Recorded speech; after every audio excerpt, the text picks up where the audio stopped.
definitions and clear this up for us, because it's confusing. So think about this: the word Trinity. Yep. Where's that in the Bible? It's not there. No, it's in the Matrix. However, you weren't ready for that one. I was not ready for that. I was more prepared for the 5 questions at the beginning than that one.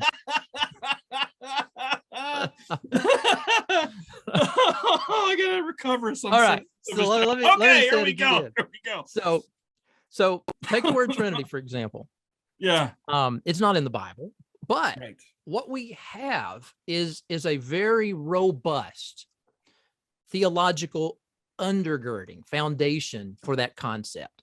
A 2,000-year history of people digging into this concept and discussing it biblically and theologically, all kinds of controversies and things of that nature. And so we now come up to the 21st century. But and this is fascinating.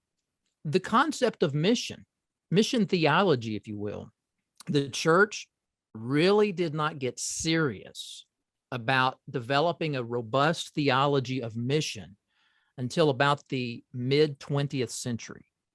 Now, that doesn't mean that missions weren't taking place, and that doesn't mean that there weren't people talking about going to the nations prior to the mid 20th century. Not saying that at all, but there was a lot of zeal, a lot of going. But as far as really digging into the scriptures to provide that foundational support for these concepts that are extra biblical language of missions and missionary, and even in the late 90s, missional, that only began to develop in the 1930s. It started in the 1930s. And so we're not even 100 years into this. So having said that, my suggestions moving forward at this point in time is, one, we're not going to solve this issue overnight. We didn't get here overnight. We're not going to solve it overnight. But I throw out a variety of suggestions to the readers. One is, you within your church, within your denomination, within your mission agency, you need to be very specific in defining the terms that you're going to use.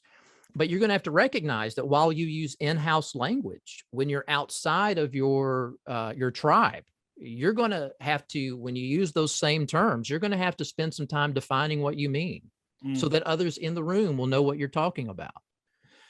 There are some groups that they'll keep the traditional language. I think most groups will, just because we've got, a good 400 years or so, 500, 400 years or so of this traditional language of mission and missionaries. There are some groups that they're moving away from that. They are using the words like apostles. They're using words like apostolic.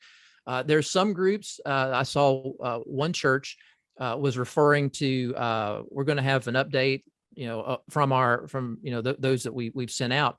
And in the past, the church often called them missionaries, but I noticed that recently they started saying, we're going to have an update from our sent ones, which is really the English translation of what apostolos or apostle is.